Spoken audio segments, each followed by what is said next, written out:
Jesse Blake Sports Report. Really? Oh, wait, really? The Jesse Blake Sports Report. That's it?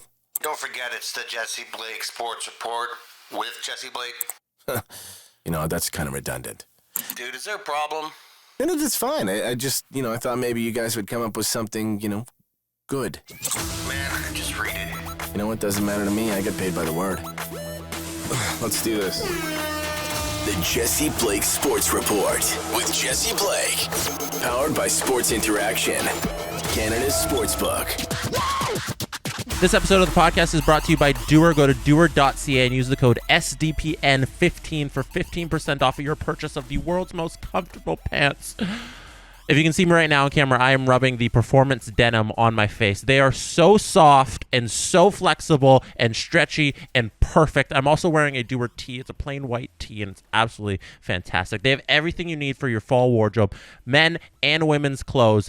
If you can get down to an in-store location, I went to the one on Queen West this week, and I got these jeans, and I got a polo, and I got this t-shirt, and it is so unbelievably soft. I just want you to feel the clothes, feel the flexibility, feel the lightweightness. That's not a word, but feel the softness of the Duer clothes.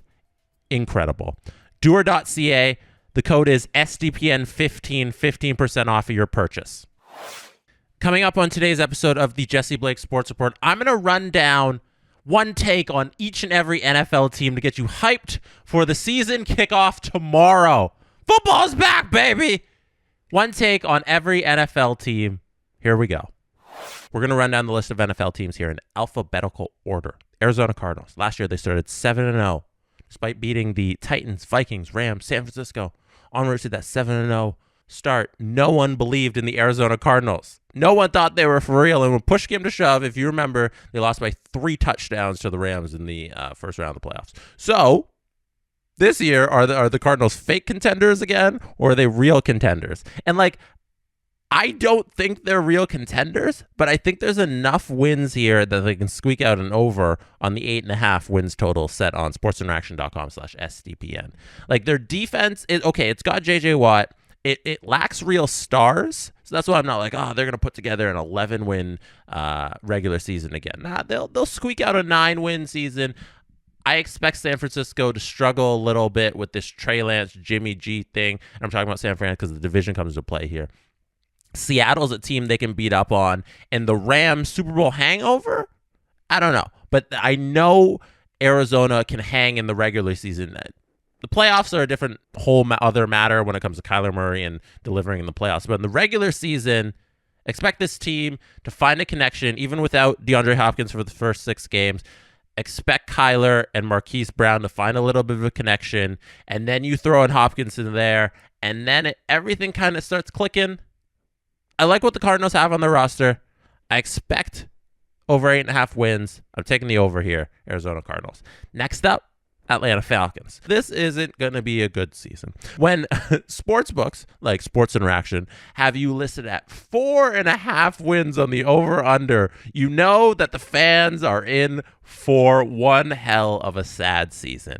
Now, outside of Cordero Patterson and Kyle Pitts, there's no one on this roster that you would even want in fantasy. And those two individuals, Pitts and Patterson, they're going to be receiving passes and handoffs from Marcus Mariota. And am I going to be the one to put my money on Marcus Mariota hitting 5 wins this season as a starting quarterback in Atlanta? No, I am not. I expect Atlanta will hit the under here of 4.5. It's going to be a sad, long 4-win season for the Falcons. And I want to throw in A.J. Terrell and Casey Howard Jr. because those are young, talented cornerbacks that the Atlanta Falcons have. They're young, so I don't expect they're 2 young cornerbacks to take over the team and lead this defense to a 5-win season. But I want to shout them out. There's a lot of good little pieces that the Falcons have, unlike teams like Seattle, where I think they should tear it all down and do a complete rebuild. I was gonna mention the Bears as well, who are kind of teetering this middle area where they're not kind of tearing it down. I think Atlanta's doing the right thing here by dumping everything. They're gonna get a really high draft pick, and in a couple years they're gonna be back amongst the contenders. There's a lot to look forward to for the future. It's just not 2022 isn't the Falcons' year. 4-win season. Baltimore Ravens, you're either in or you're completely out on a Lamar Jackson bounce back, take over the world season. I feel like those are the only two camps that they have here amongst football fans. It's like, okay, will he be 2019 MVP season Lamar Jackson again, where he dominated the league and won a whole bunch of people their fantasy leagues, including myself? Smartly picked Lamar in 2019, won my fantasy league. This year I'm hoping it's Jalen Hurts, but we'll see. I know nobody cares about anybody's fantasy team except for their own, but you should be proud of me for selecting Jalen Hurts because I think he's going to be another star. Back to the Ravens. Last year, Lamar only got into about 12 games. He only got into 12 games, had some career low injuries, low stats because of injuries. Now this season, his receiving core has gone from like bad, not the greatest, to worse. They didn't really add after losing a piece like Marquise Brown, and J.K. Dobbins, who's going to be back in the lineup, hasn't played a game since 2020. So we don't know what we're gonna get out of Dobbins, but their injured defense from last year is now all healthy. It projects to be like in the top 10 in the NFL. We'll see how it plays out, but Baltimore's projected to have a very good defense, and they have Lamar Jackson. They have Mark Andrews. The offense, they will find a way, that tandem plus everybody around them. Sports Interaction has them at a 9.5 over-under. I think they can pull out a 10-win season here. I got the over on the Baltimore Ravens. Lamar's back season. It's about to begin. Buffalo Bills. For the Buffalo Bills this year, anything short of AFC Championship game is a failure. This is the best team in the league on paper, I'm saying, this year. Best team, Josh Allen should be in contention for the MVP by the end of this thing. Stephon Diggs should go off and win a couple leagues himself. I expect that the Bills hit this over-under of 11.5. Now, it's not the smartest thing to do. We're going to get to this at the end of this when we get to Tampa Bay, when we realize, hey, betting on teams to hit these high double-digit numbers isn't the smartest bets. But there's a couple teams here that I really believe that, hey, just bank on them getting these wins. They're good, and if everything goes to plan, if they avoid all the injuries, they should just take care of business. And they're talented enough to take care of business. I think like the top half of the league is really going to separate itself from the middle pack, which is, I think, it's huge this season, and then the lower tier, which is just a handful of teams that are just like not in contention. And the Buffalo Bills are at the top of that. And I think this season they really separate themselves. Bank on Josh Allen, MVP, contender season, hitting 12 wins for the Buffalo Bills. Hit that over. Carolina Panthers, Baker Mayfield revenge season. Is it coming?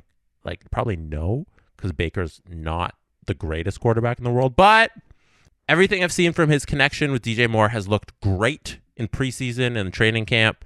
But like the first rule of preseason and training camp in the NFL is to take nothing away from preseason and training camp, because when push comes to shove and like the season begins, everything's different. Everything's completely different. And training camp, we realize, is this microcosm of nothing that means absolutely nothing. And these are just practices, and everybody can look good in a practice. That's the rule of preseason.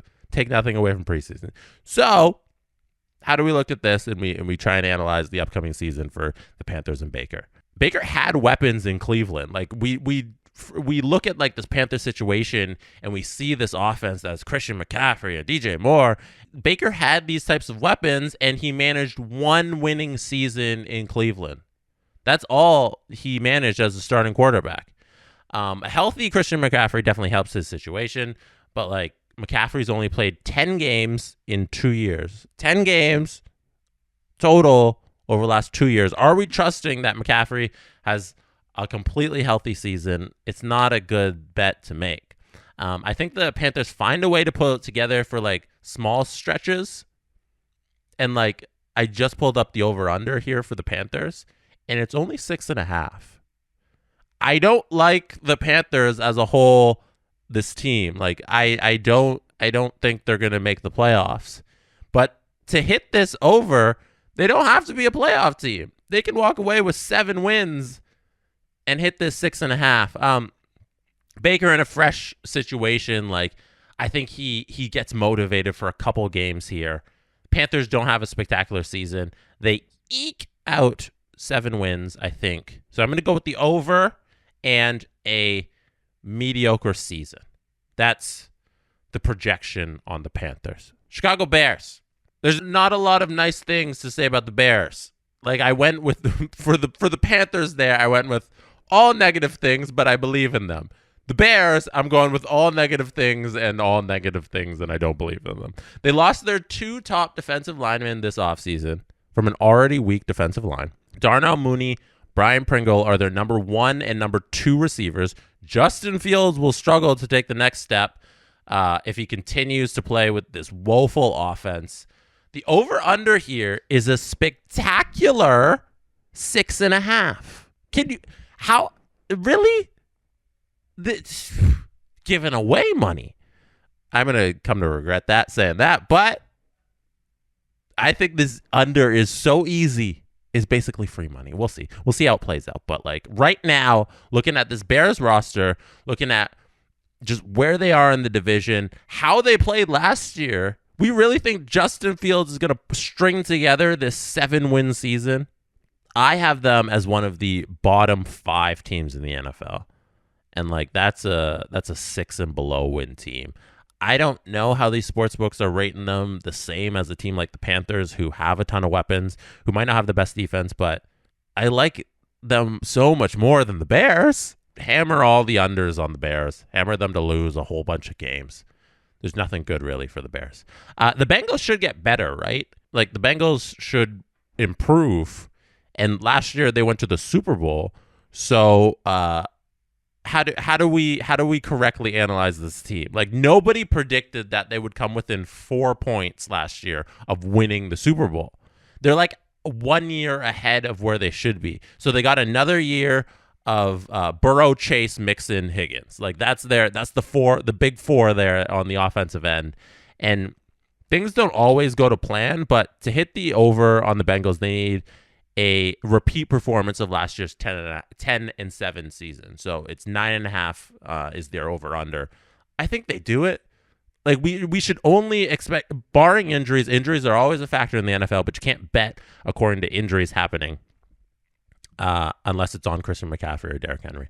We should expect the Cincinnati Bengals to get better this year. We should expect them to easily continue the Chase and Burrow connection all the way to the playoffs and make a solid run, win a couple games there at least, and probably be back in that AFC Championship game. Cleveland Browns, I don't have a lot here. I want to say that I don't have a lot of respect for an organization and a franchise that chose to give Deshaun Watson $230 million guaranteed, despite there being, at the time of the contract signing, over 20 women who have accused him of sexual misconduct. I wouldn't give a person like that $230 million guaranteed. I wouldn't go out of my way to give up assets to acquire a person who has all of those allegations against them. Rita Smith, an NFL senior advisor on domestic violence and sexual assault cases, told Cleveland.com that, "I feel like he's playing us. He's saying exactly what he thinks he needs to say to get on the field again. He's not thinking strategically at all about, did I cause harm to other people? He's not questioning any of his behaviors at all." That's her speaking on Deshaun Watson. And I have a hard time disagreeing with anything she just said. The Dallas Cowboys.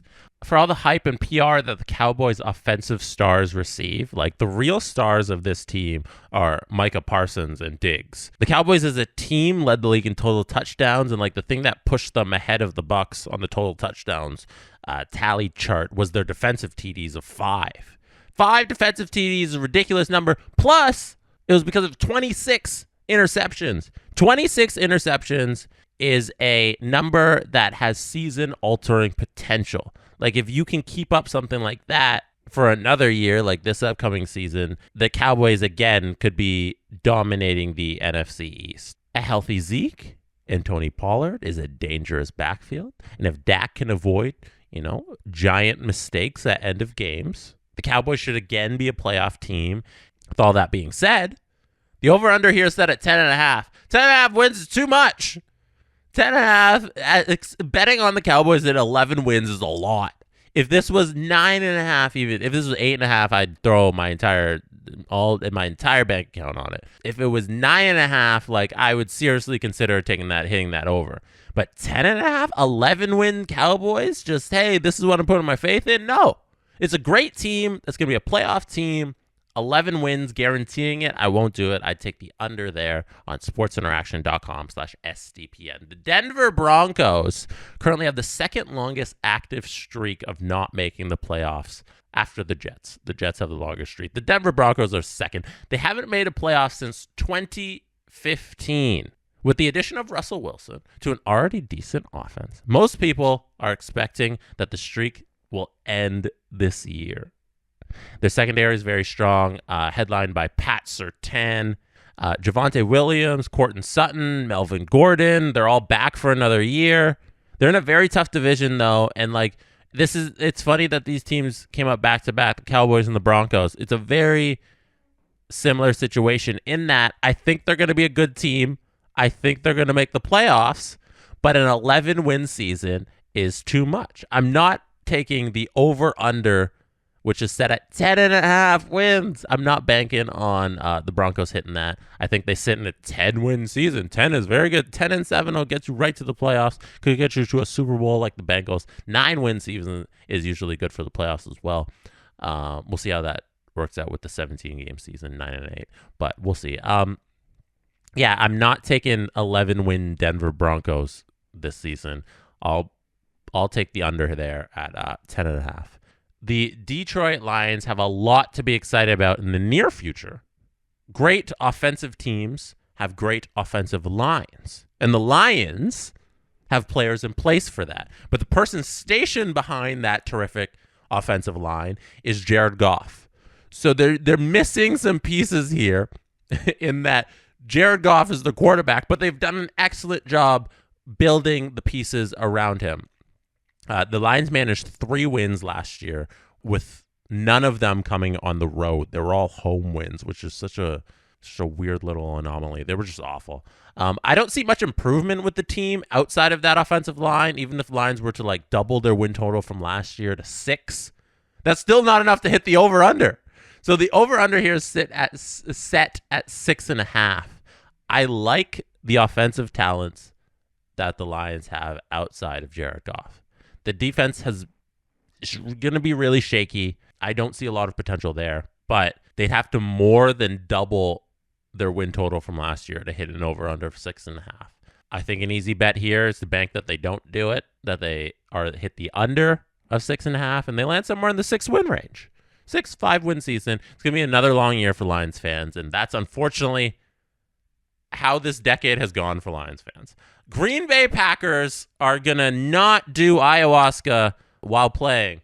Green Bay Packers are a really good bet to finish first in the NFC.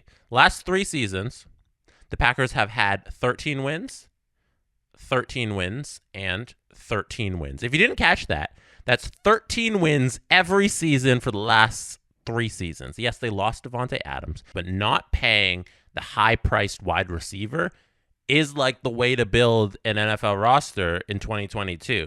It's kind of you diverge yourself of that big salary and you spread out the money in different ways. You build from the quarterback out. You don't give all that boatload of money to the wide receiver, and you find other ways. You put it in different parts of your lineup. They still have Aaron Rodgers. They still have Aaron Jones. They still have A.J. Dillon. They have one of the best safeties in the league, Adrian Amos, stellar cornerbacks, a well-established winning system, 13 wins, hey. The over-under is set at 10.5. This is a team where you're like, yes, I have faith that they're one of the top teams. The NFC, like I said, and I think the AFC, the top is the top. There's a little tier of a bunch of teams that are going to dominate, and the Packers are one of these teams. So this is a team you should look at and say, hey, they're going to get 11 plus wins. Sportsinteraction.com/SDPN. The over-under is set at 10.5. I'm going to say the Packers can beat up on the Lions and Bears, and they hit that over. Now let's get Aaron Rodgers to stop saying the most unhinged things in the media. The Houston Texans. I'm a big fan of Dameon Pierce and Davis Mills. Pierce, coming in as a rookie, what's our one rule? We don't believe anything that we see in the preseason, but Dameon Pierce has looked great in the preseason. We forget, though, too, that it's not just Pierce out there. It's going to be Rex Burkhead and Pierce, even though Pierce looks to be the starting running back. It's going to be Pierce and Burkhead. Now, I want to take you back to Week 16 last year versus the Chargers. It's what we can see happening kind of at least 5 times this upcoming season. The over-under is only 4.5. So can this scenario happen 5 times? A game where the offensive line looks great. It looked great in that game versus the Chargers. Davis Mills is able to spread the ball around for a couple hundred yards. The defense makes a couple huge plays, which they did versus the Chargers and Herbert. And I use the Chargers game because it's one of their few wins, and the Chargers are a very good team. That's what it took. We had an amazing game by Burkhead. We had the defense come up with a few huge plays, and Davis Mills just kind of managed and didn't make any giant mistakes. Now we have Burkhead and Pierce. We still have Brandon Cooks. We got Mills another year in the NFL. We got an okay defense that can still make big plays.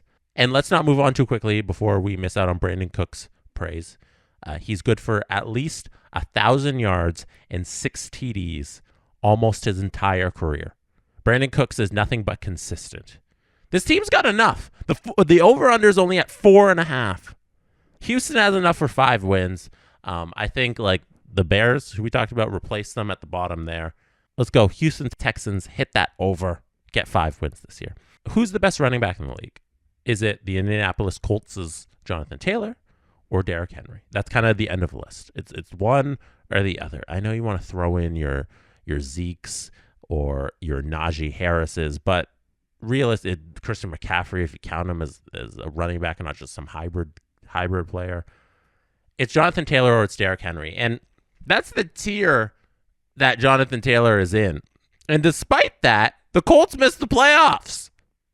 They had a 9-8 season last year, and going into the final 2 games, I'm gonna refresh your memory here on what happened last year with the Indianapolis Colts. Going into the final 2 games of last year, the Colts had a 98% chance of making the playoffs. Carson Wentz found a way to lose to Vegas in Week 17, and then Week 18, if you remember this spectacular loss to the Jacksonville Jaguars. It was a monumental way for a team to miss the playoffs and on the last week of the year. And just what a colossal way to end your year on the worst possible note. Now Wentz is gone. Matt Ryan is in. Smiles, everybody. Smiles for Carson Wentz being gone. You have to think that with most of the team returning, Carson Wentz out, Matt Ryan in, that they'll pick up where they left off at Week 16 of the season, where there were a 98% chance to make the playoffs. 9.5 is the over-under on sportsinteraction.com/SDPN. This is a 10-win team. It's a 10-win team. It was a 10-win team last year, barring a huge collapse. The team's there. When you have top 2 best player in the league, you really shouldn't miss the playoffs. You should be a double-digit win team. Let's bank on the Colts hitting that over. We're moving on to the aforementioned Jacksonville Jaguars. They should also be substantially better just by default because they let go of their problem. With the Colts, it was let going of Carson Wentz and bringing in Matt Ryan. With the Jacksonville Jaguars, it was letting go of their head coach, Urban Meyer, who is one of the worst head coaches in NFL history. We don't need to spend time on the Urban Meyer Jacksonville Jaguars saga. If you're an NFL fan, you lived through that pain. It was one of the biggest disasters in NFL history. 2-11. 2-11 is what the Jags went under Meyer. Is no Urban Meyer, another year for Trevor Lawrence, and the addition of Christian Kirk to the team enough to get this team, here's the over-under, 6.5 wins. That's a little high for a 2.5 win team. I think that's an easy under. I don't see how you don't improve a struggling offensive line. They were bottom half of the league last year. They didn't really upgrade it in any way. They're not going to give Trevor Lawrence more time. The weapons, yeah, there's one more weapon for him, but he's a second-year quarterback. I don't know what leap we're expecting him to make and the Jaguars to make. The defense still ranks near the bottom of the league. Evan Ingram, James Robertson, Zay Jones. Like, those aren't enough weapons for me to get excited about the Jags. There's nothing there. I'm not buying into a 7-win Jacksonville Jaguars season. You can't make me do that. You can't. Kansas City Chiefs, though, you can make me buy into them being the Kansas City Chiefs, which is a perennial top of the league team. When we last saw the Kansas City Chiefs, they were blowing a huge halftime lead to the Cincinnati Bengals, and they were blowing it in spectacular fashion. Since then, they've traded Tyreek Hill, acquired Juju, Valdez-Scantling, Sky Moore, and Ronald Jones. Since Mahomes has been starter of the Chiefs during the regular season, he's had 12 wins, 11 wins, 14 wins, and 12 wins last year. So I'm going to sit here, and I'm going to tell you that the Chiefs are a good team, and they're probably going to win 11 games. Despite all the credit you might give to Tyreek Hill and the Chiefs being good and like them losing to Hill is going to hurt them and all that stuff, and they blew that giant lead to the Bengals. No, this is a great team. They have Patrick Mahomes and Travis Kelce. And all they've done is add pieces where Tyreek Hill would have had those receptions. They still have Edwards-Helaire. They have Ronald Jones now to supplant his workload. This is the defense has always been solid. This is a great team. This is a team that is about Patrick Mahomes, and that gentleman is still there and still thriving and still the most talented quarterback outside of Josh Allen in the NFL. I think we're also going to see, if you're in a fantasy football, Juju is going to be a great late round draft pick for you. I think he's going to have a great season. Underratedly, a great acquisition. Mahomes is going to be fine. The Chiefs are going to be fine. Take the over on 10.5 wins for them. The Las Vegas Raiders. Now, they're a complicated situation here because they're a very good team who acquired Devontae Adams, who still has Derek Carr, still has Hunter Renfrow. They were 6-7 last year before going on a 4-game win streak to end the year. That 4-game win streak is what allowed them to make the playoffs at 10-7. That 6-7 start included losses to the Bears, the Giants, the Commanders, 2 blowout losses to KC. The team that I project we'll see this upcoming season, even with the addition of Devontae Adams, isn't that, Derek Carr is thriving with Hunter Renfrow and the offense looks great team. I think we're going to see that 6-7 team this year. The difference for me really is the teams around them. Denver got better with Russell Wilson. The Chargers should challenge KC for the top of that division. And then the other one's the Colts, who we've already talked about, who should be a decent team. We can't expect them to fold again in Week 17. Darren Waller, Devontae Adams, Hunter Renfrow. It's one of the most lethal passing options in the NFL for any quarterback. Derek Carr should take care of business. But the weak offensive line, the defense that's just okay, middle of the pack, and they're in the best division in football. Someone's got to lose the games in the division. Unfortunately for me, I have it projected to be the Las Vegas Raiders. Great fantasy team. I don't think going to be the best team in real life. I'm going to take the under, which sportsinteraction.com/SDPN has set at 8.5 wins. I have them in the 7 to 8 win range. Los Angeles Chargers, who we just talked about. Best division in football. Speaking of, Joey Bosa and Khalil Mack, one of the best, 2 of the best defensive players in the entire league. They both play for the Chargers. The D-line for the Chargers is going to be lethal, as it has been. This should be the year that the Chargers take the next step. Herbert, Eckler, Allen, Williams, they're all too talented for this not to work. Like with the Raiders, like you see the talent on the defensive end and like their quarterback's Derek Carr. In this situation, you have the talent. You have a higher level of talent. Like, let's not compare Josh Jacobs and Austin Eckler. Like, we have a stronger core here on the Chargers. Plus, we have Justin Herbert, who should be a top 5 quarterback in the NFL this upcoming season. We have that spectacular defense. If they can just like take care of business each time, which the Chargers have failed to do, What we've seen out of the Chargers, this is a team who didn't make the playoffs last year, remember. Not a playoff team. They should take the leap, though, if they can just stay consistent and do what they're supposed to do against the teams that on paper they are better than. That is where they struggle. They struggle in not making the big mistake, which they do very often. This should be the year they clamp down and they get the things done, and they get 11 wins here in the regular season. 11-6, Los Angeles Chargers. Let's go. Los Angeles Rams, this is a really tough pick on the over-under.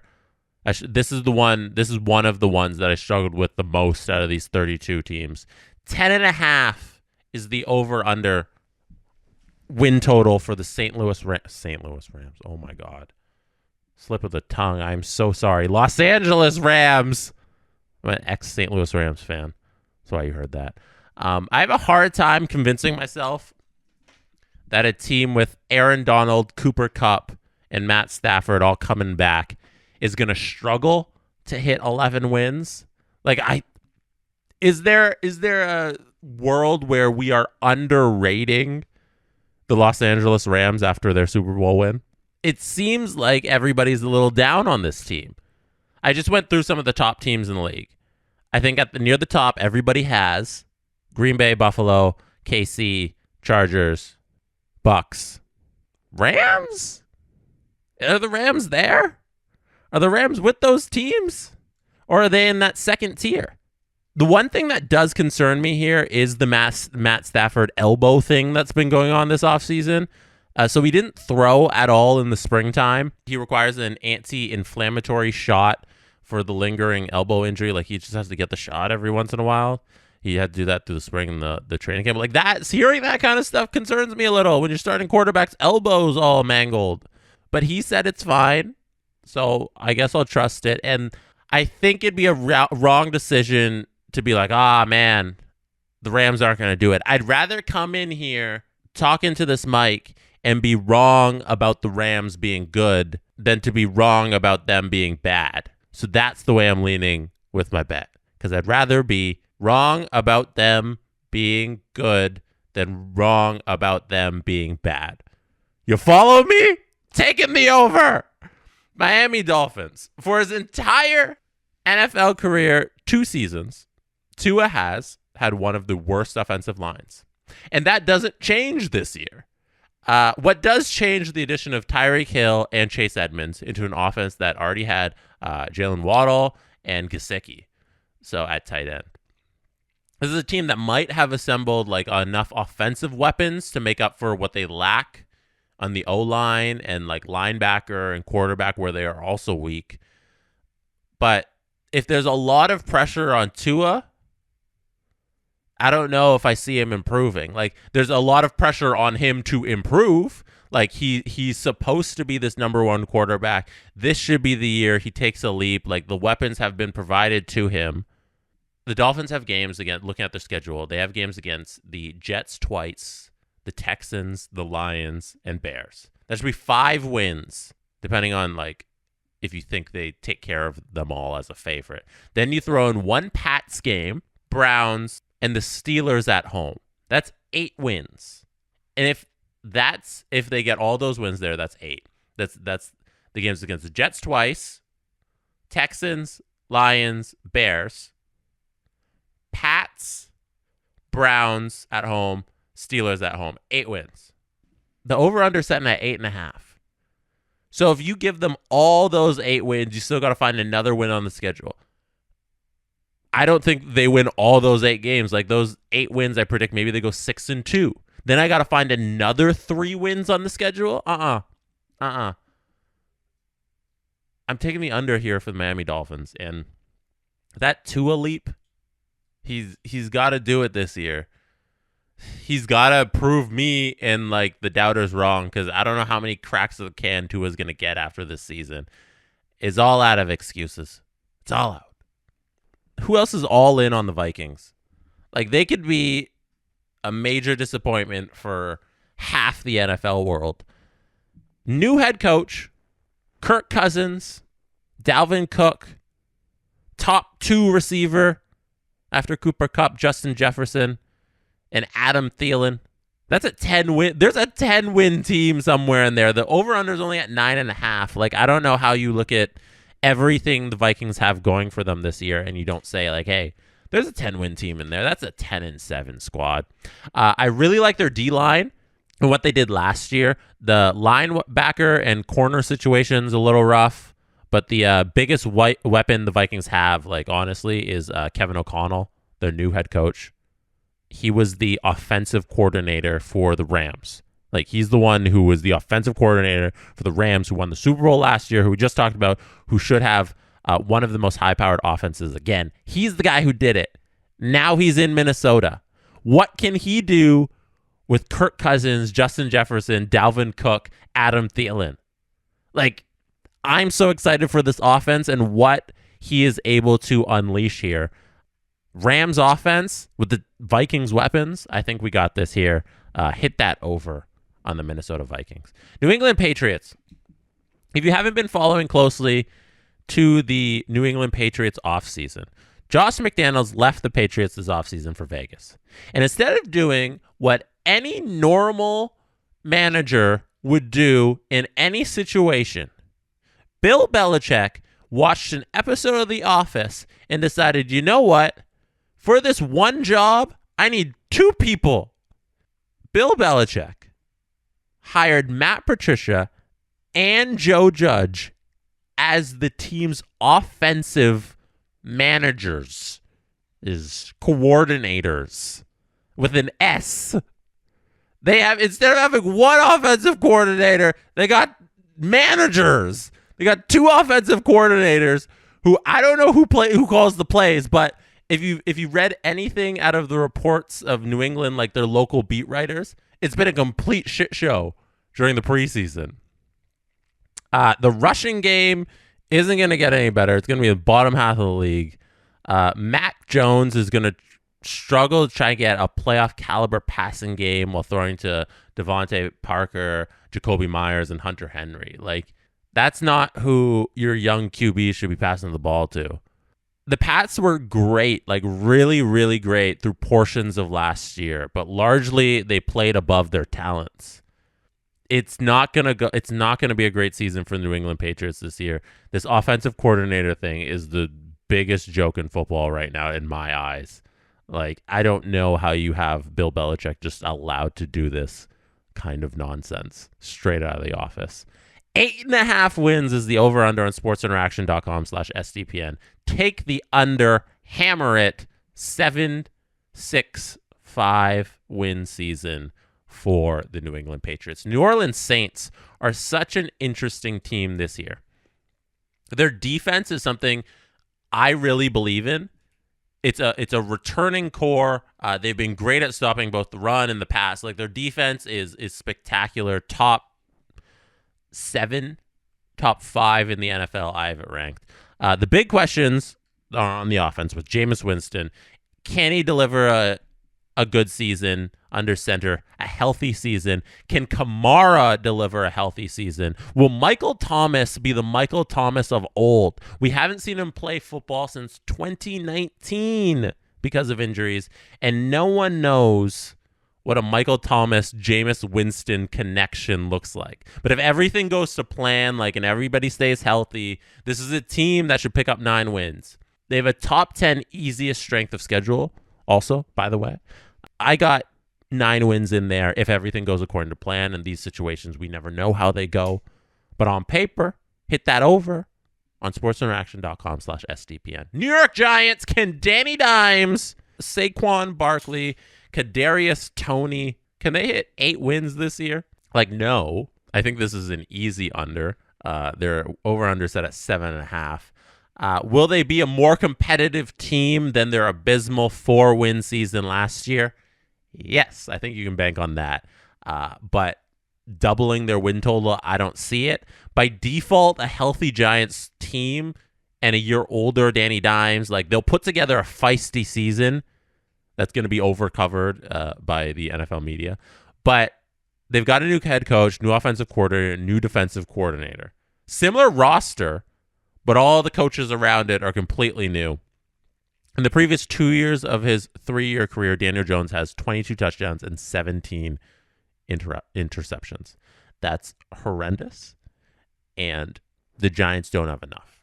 I would have liked to see more of the players on the field shipped out and new ones come back in. I guess you can't, like, you look at Daniel Jones and Saquon as the anchors and you say, okay, let's give it one more shot with new coaches. Fair. I think it's inevitable that the Giants have a losing season once again, and next year's a whole new ball game where they have to either tear completely down and make some big trades or just more losing. The Jets, New York Jets, unless Breece Hall is the second coming of Marshall Faulk, like, there isn't enough for 6 wins in this New York Jets team. It's going to be a sad year in New York by my predictions.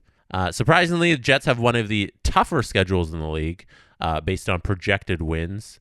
Wilson ended the 2021 season last among all qualified quarterbacks in success rate per pass play, completion percentage, and completion rate below expectation. In other words, Zach Wilson hasn't been very good throughout his entire NFL career. He can't pass the ball to his receivers. Like, he's not good at completing passes. Some of that does have to do with the offensive line. They do not have a good offensive line in New York. And some of that is Wilson's just skill level. Garrett Wilson, Elijah Moore, Corey Davis are like decent targets, and it's a matter of getting them the ball, and Wilson hasn't shown in his career that he can do that. Breece Hall and Marcus Carter are great fantasy draft picks if you get them late round picks, middle rounds. But this Jets putting together a 6-win season, I don't see it. Take the under. We should all be really high on the Eagles this year. The advanced stats community ranks their offensive line either first or right near the top. That's traditionally a very good benchmark for rating success for a team going into the regular season. I expect the Cowboys, as we talked about, take a slight step back from where they were last year. The Eagles should be front runners to win the NFC East. I'm banking on this is the year that Jalen Hurts takes a leap into the next tier of QBs. Like I mention already that I am a Jalen Hurts draftee in my fantasy league. You should care about my fantasy team. It's very good. It's very important. I'm banking on Jalen Hurts having a great season. You got A.J. Brown, second year Devontae Smith. You got Miles Sanders and Kenneth Gainwell in the backfield. That's a really good core, and they can put together 10 wins. I think, like, there's a reason I think this 10 wins looks high on the Eagles, because if you take a look, if you just take a quick glance at the Eagles, you say, oh, that's the Eagles. They're going to be terrible. You look at the core, you look at what they can do on defense, you look at the O-line. This is a 10-win team, and Hurts is truly that guy. Eagles, over. Pittsburgh knew the Ben Roethlisberger train was leaving town, and to replace him, they've got a quarterback battle of Mitch Trubisky and Kenny Pickett. I love Najee Harris. I love Chase Claypool. I love George Pickens, especially as one of the best fantasy sleepers this season. But I would be very surprised if Trubisky or Pickett led the Steelers to put together an over of 7.5 wins. I got to take the under. Also been some very alarming discourse on the team's O-line. If Najee Harris is going to be the offensive star in this team and help alleviate some of the pain that's going on in quarterback, how is he supposed to hit any of the holes when the Steelers didn't work to improve their not-so-great O-line? I'm a little disappointed in the Steelers offseason because I root for the Steelers. I got a good friend named Adam Wild who's a big Steelers fan, and I have Najee Harris on my fantasy team. I'm hoping the Steelers do well. I don't think they hit 7.5 wins. San Francisco 49ers. Does anybody else think that Jimmy G is going to be the quarterback in San Francisco for a large chunk of this regular season? I don't believe in Trey Lance. Why are we all dismissing the fact that last year they were in the NFC Championship game and had an opportunity to beat the Rams? With the 49ers, this stat is friggin' wild. With Garoppolo, Shanahan, coach of the 49ers, is 31-14. Without Garoppolo, Shanahan is 8-28. 20 games under 500. Trey Lance might be the future of this team, but I don't think he's the future this year. I think they're forcing the issue by making Trey Lance the starting quarterback. And for a large chunk of this season, I think Jimmy G is going to be the starting quarterback. I'm going to take the under because it's set a little high at 9.5. And I think all this flip-flopping with Trey Lance and Jimmy G isn't good. I like NFL teams that don't have a lot of noise around them. And San Francisco this offseason has been all noise, especially in the last couple of weeks when they're like, oh, yeah, we're going to bring in Jimmy G, even though we left him out of all the team meetings. Debo's going to have a great season regardless of anything that is going on at quarterback. He's just so talented. He's going to put up numbers. Nick Bosa, he's going to lead one of the best D-lines in football. Like, their defense is always so strong. I had a note here. Their offensive line was one of the weakest parts of the team. And in the offseason, they lost their left guard and center, making them weaker at a very weak position, O-line. So that doesn't bode well. But for me, it starts and ends with the quarterback controversy. And you've got so much noise around your quarterbacks. I'm not taking the over on you. Hitting the under at 9 on the 9.5 win projection. Betting line on sportsinteraction.com/SDPN. The Seattle Seahawks. Seattle Seahawks are where Pete Carroll finally gets his way. Russell Wilson is gone, so he can run the ball on every single play this season. Metcalf and Lockett are going to combine for a total of 0 targets this season. And Rashad Penny and Kenneth Walker, they're going to combine for 400 carries each. That's not how you win football games in 2022. The way you win football games is by passing the ball. It's been proven time and time again. You win by throwing. And the best offenses in the league are built around high efficiency throwing offenses. Pete Carroll refuses to pass the ball. They're going to try and run the ball to death. And like that's not a team I'm going to take and hit the over with. It's set at 5.5, which isn't a lot of wins. 5.5 wins. They got to hit 6 here, but like the Seahawks are going to be a contender here for a top 4 draft pick. They're not going to be very good. Wilson had to go because he was unhappy, and they didn't bolster the defense. They didn't go get a QB. They're going to waste 2 very talented wide receivers. They don't have an all-pro running back. I feel for Seattle fans this year, it is not going to be a happy season. No matter how many absences he wants to take from the team or facelifts, we see you, Tom Brady. Or hair plugs, we see you, Tom Brady. Brady wants to get... Don't bet against Tom Brady. It's gone under the radar that Tampa has, I'm ranking, the best receiver core in the NFL. Let me list it for you. Evans, Godwin, Juju, Russell Gage, Julio Jones. Now, Gage, Jones, we don't know what they are. We don't know what level they'll get to. But that's a ridiculous group of 5. Brady will deploy them in every single way possible in order to win. The over-under here is very high. Betting on a team to hit 12 wins, I think I mentioned this previously, betting on teams to get double-digit wins, especially 12, is a ridiculous number. That's why there's low good value on it. It's a very high number, and it's the Bucs with Tom Brady. The best part about this team, Bruce Arians is no longer calling the plays. Not having Bruce Arians is there and his wild swings of emotion and decision making is going to benefit an already really good stacked roster. The NFC is also projected to be a lot worse this season towards the middle and bottom half. There's 12 wins on the Bucs schedule. Expect them to hit the over of that 11.5. The Tennessee Titans. Nobody remembers this except for Titans fans, but the Tennessee Titans were the number 1 seed in the AFC last year. They had a first-round bye. Nobody believed in them when they had a first-round bye. Nobody thought they would have any type of run to the Super Bowl, and they didn't. Currently on Sports Interaction, they're the 15th team most likely to win the Super Bowl. That doesn't sound like last year's previous number 1 overall seed in the AFC.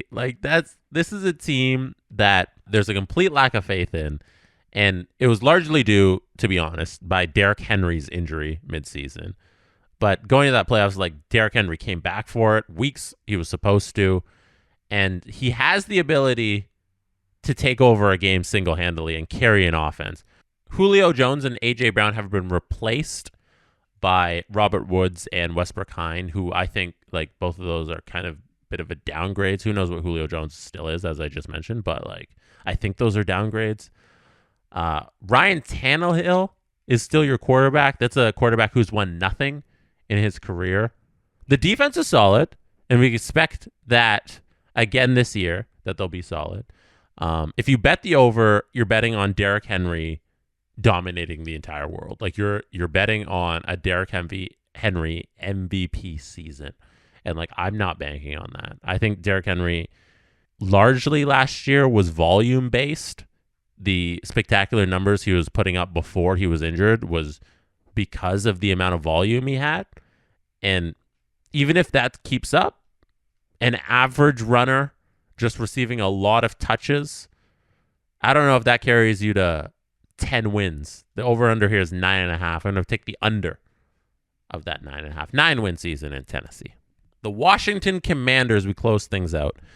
First thing with the Commanders, they should have stuck with the name Washington Football Team. That was a badass name. Commanders is not good. It's not awful, but it's not good. Washington Football Team was a badass soccer kind of name. Like, I wish they stuck with it. Not awful, though, is the Commanders have a great defensive line. That's going to be hell for opposing QBs. Their D-line's been spectacular last season. I think will continue to be spectacular. I like the weapons Carson Wentz has. Carson Wentz, who we've talked about previously, it's not a good idea to bank on Carson Wentz having a good season. But the over-under isn't very high. It's only set at 7.5. And Washington's a team that goes criminally underrated, I think, on betting markets and in the season themselves by NFL coverage. Terry McLaurin is consistently great. Gibson and McKissick are a solid backfield. And, like, the only question, we'll return to it, do we trust Carson Wentz? Can he pick up a couple extra wins in a tougher division where they only won 2 of 6 division games last year? If we look outside of that schedule, it's one of the easier ones in the NFL. I count 6 games that they would be favored in. So we'd need, like, 3 to 4 underdog wins to cash in to hit the over. I don't think that's an unreasonable challenge for a team with a really strong defense. So I'm going to bank on the Commanders getting over 7.5 wins. You could have been anywhere in the world, but you chose to be listening or watching this podcast right now, and I appreciate you for that. Thank you. If you like this content, give it a like on YouTube, give a subscribe to the channel, or give it a nice old rating on the podcast app that you're listening right now. Much appreciated if you do that.